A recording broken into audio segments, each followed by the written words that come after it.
pinch my nut. We're gonna rehab the shifter today. Here's kind of what we got right now. This is a stock shifter. This is where it wants to sit right here, over in the 1-2 position, because there's no spring on it. So we'll get that fixed. But this is in gear. That's first. That's second. I think this is third. Yeah, fourth. You can see when it's in gear, it's all sloppy. So fifth. And then we might also try and cut down the shifter. So let's get like an initial measurement. So I'm just gonna basically take this file here, kind of have it up against it. And when I measure it, so that's kind of, and that's in third gear, that's just most like upright position, I guess.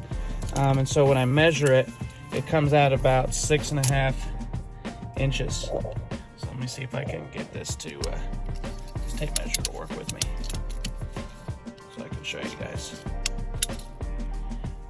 So I'm just set it kind of just like that on there. And if you see, it's just about 6.5 inches to the top of the shifter. So we'll see if I can't fix this stuff up. These are the parts I have to put together. The new little joint there. And you can see that's where this spring attaches to. So the spring attaches to there, and then it attaches to the side of the transmission. These are the bushings that go inside the pivot part on the shifter.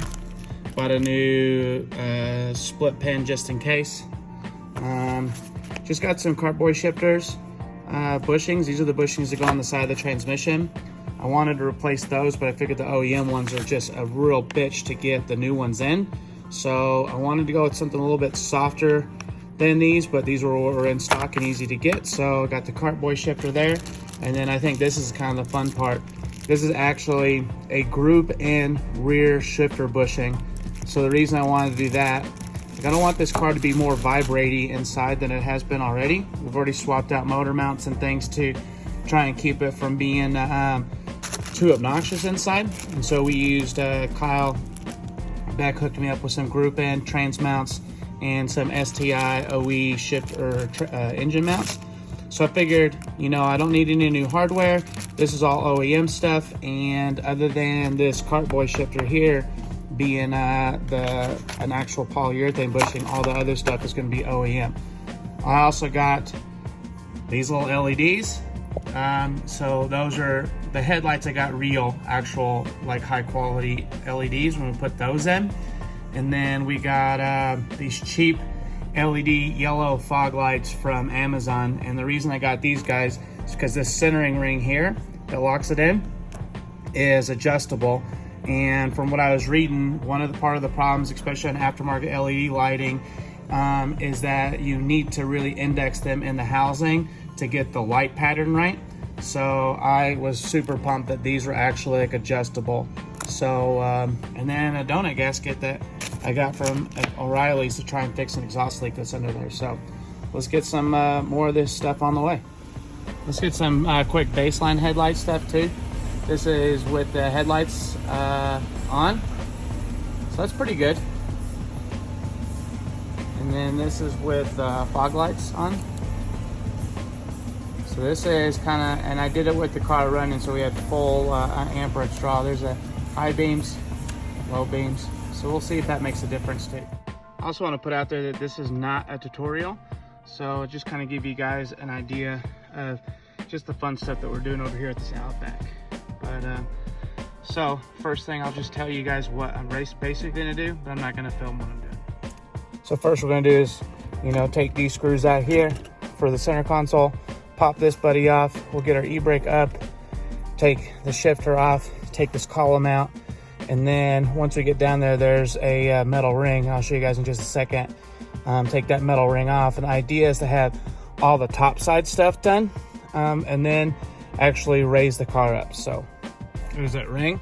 Pulled the 6 screws out of there. I did slice this. Don't let Kyle see, he'll get mad, he'll judge me for it. And we'll just pull this ring out here and then push the bushing down through here. And originally I was going to do this with the and the trans and motor mounts at the same time, so I'm gonna have to work and fight probably with the trans mount in the way to get that those split pins out, but that's okay. I don't think it's the end of the world. I got plenty of room there. So yeah, this thing is top side done, is ready done. You could see here, this is why I was taking the measurement. I think that we can cut this down with the thread more. And then I know it's like, oh, buy a WRX shifter and blah, blah, blah. I mean, used WRX shifters were like 80 bucks. So if this thing looks like it'll work good, I mean, it's just, I'm gonna keep running the stock shifter. So it's not like that there's any part of this stuff that is super crazy that I need to be worried about. But yeah, we'll basically see how far we can tap this down from where it's at now, and then we're going to cut that much off of it. But it would be nice if we could get it down here. I mean, this is all universal, like size wise. I mean, it's straight, there's nothing to it. So I mean, if I could take an inch out of the throw, that would be sweet, and it would be nearly free. That's where our donut gasket's missing. As you can tell, that thing is just there's nothing there. I got some new hardware, courtesy of Kyle, you know, because those little spring clamps look like they're pretty, and those bolts seem pretty chewed up. But that's where that'll go, but we're not focusing on it right now. The thing that we're gonna work on now is this greasy mess that's all up there. So you can see the shifter is just, I mean, it's a mess up there. So that part right there is the part that we're gonna be replacing. So that's where the spring goes. And this is just a lot of, I mean, of all the things, the transmission is definitely the grossest part of the underside of this car for sure. All right, so we got it all off. You can see that that side piece is off, the punch pin is out, and then the back of it's off. So I'm gonna go up top side and see if I can't pull all this stuff out. I just wanna be 100% transparent. I did not use a hammer to punch that out. I used this bad bitch. So definitely don't hurt yourself. If I'm not recommending it, but it was better than just swinging in a small order. These are the two punch pins. I started off with this little tiny, whatever this little guy is, 1/8 inch one, and then moved up to this 3/16 one to kind of get that center pin out. And of course, rather than just swinging, those aren't real long punches, rather than just swinging this short distance, I was able to get the air hammer in there. Now, did I hammer my finger a couple times? Yeah, for sure we did. Once I got that one out, the bigger one, I used this, what size is that? 1/4 inch. And once I kind of got it started in the 1/4 inch, then I went back to the 3/16 because I didn't want it to get stuck, and just kind of drove it at an angle. And literally with the air hammer, it took maybe 2 minutes. So, but like I said, it did kind of smash my finger up a little bit. All right, so here she is. There's our soft bushing there, but this is I think the major culprit here. Probably hard to see, but there's quite a bit of play. You see the wiggle in that bushing, and then the wiggle in that bushing. I think that's where a good chunk of it comes from. We got these bushings to replace too. They felt pretty good though. They didn't feel terrible, but we'll replace them. And then this cup feels great, so we're not gonna fuck with the cup. So basically, if you pull it up and down when it's in the car, you can feel how much play or not that you have in the cup. But usually these are like a huge pain in the ass to install, the OEM ones. That's why we got the two-piece Kart Boys. But I'm betting I can push this out with just my thumb. So, okay, here's what we got. So this is the old bushing, the new one, and that assembly was like 50 bucks or so. You can easily reuse the old bolt. Here's a spring that wasn't even there. That's why the shifter kind of sets in like that 1-2 position down in that lower corner. This bushing, like I said, I just pushed it right out. Usually these things are a huge pain in the ass to put in. But then we got the two-piece, so that'll make it a lot easier. Just slide it in. These are the old bushings here, the original bolt and the original spacer, and then the new bushings. There's really nothing like, it just feels like hard plastic, but so do these. So I don't know how much that's actually gonna make a difference, but it was already there anyway. Of course, the new roll pin kit.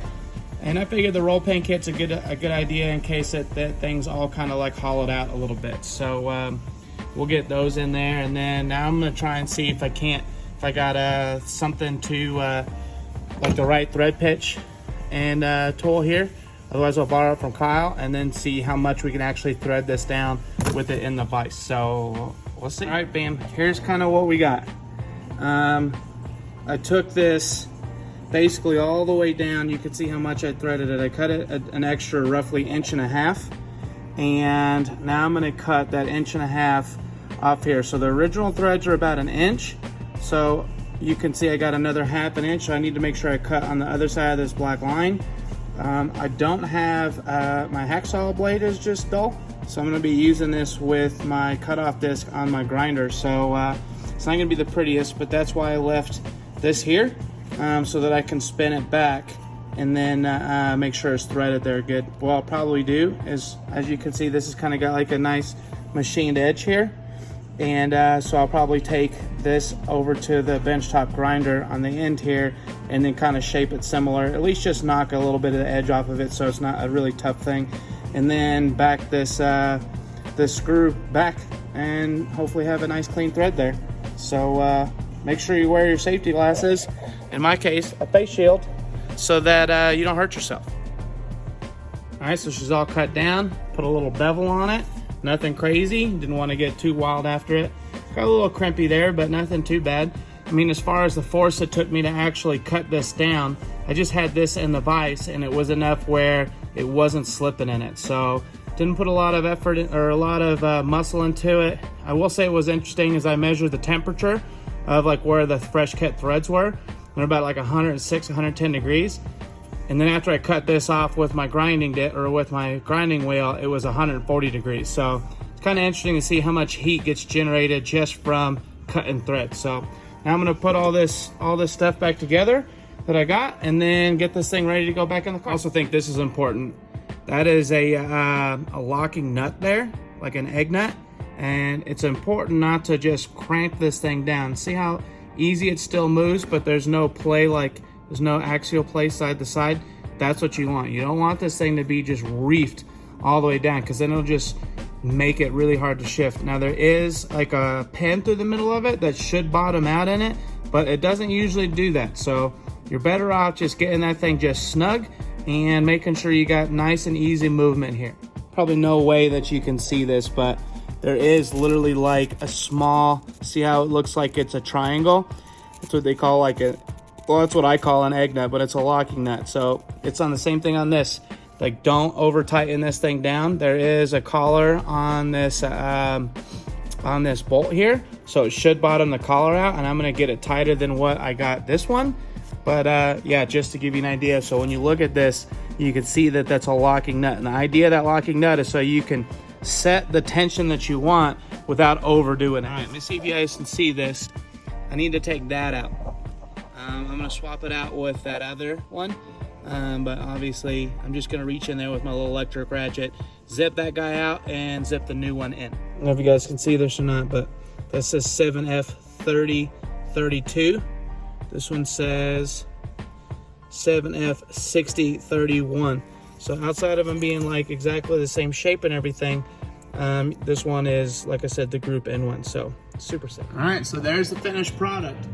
Got the bushings. This thing is kind of indexed, but it obviously didn't hold the index. You can see the spring in there. Got my split pan, all that in there. And then you can see my group N bushing up there. Looking like a little snack. But yeah, this shifter is back together and ready to go. She's all back together. You can tell with that 1.5 inches that I cut out of it, it's still pretty long. But look at that, self-returning. Oh, that thing is so nice.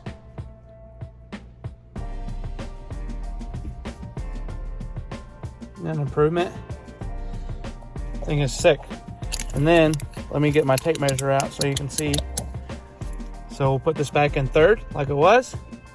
Put my ghetto little thing there and give you a measurement on this thing. It's about 5 3/4 now. So that 1.5 inches I took out turned into a translation of about 3/4 of an inch. So I'd say that's pretty solid. I'd say this is a job well done. I'm excited to drive this thing. All right, here is the LED light check here. Here's the high beams, or the regular beams. High beams. Okay, And then fog lights.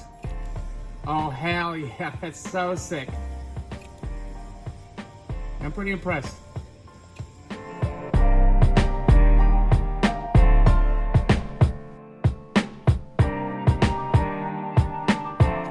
Last piece of the puzzle is this magic mount and this Pro Clips clip that's supposed to fit in here. Now, I'm not exactly enthusiastic about losing one of my vents, at least the vent that's kind of blowing on me, but putting it on the other side just didn't make sense. Plus, it's literally contoured to fit, and it clears the cup holders and everything great.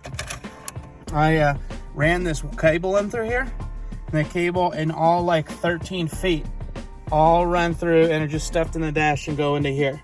So this controller for this mag mount is for the power side, has this fancy stupid plug. So it does have a little USB-C on the north side of it, but other than that though, I mean, I think it came out pretty good. Everything is nice and clipped in there. The shifter looks fucking stock. Everything looks dope. I'm super pumped. That came out so good.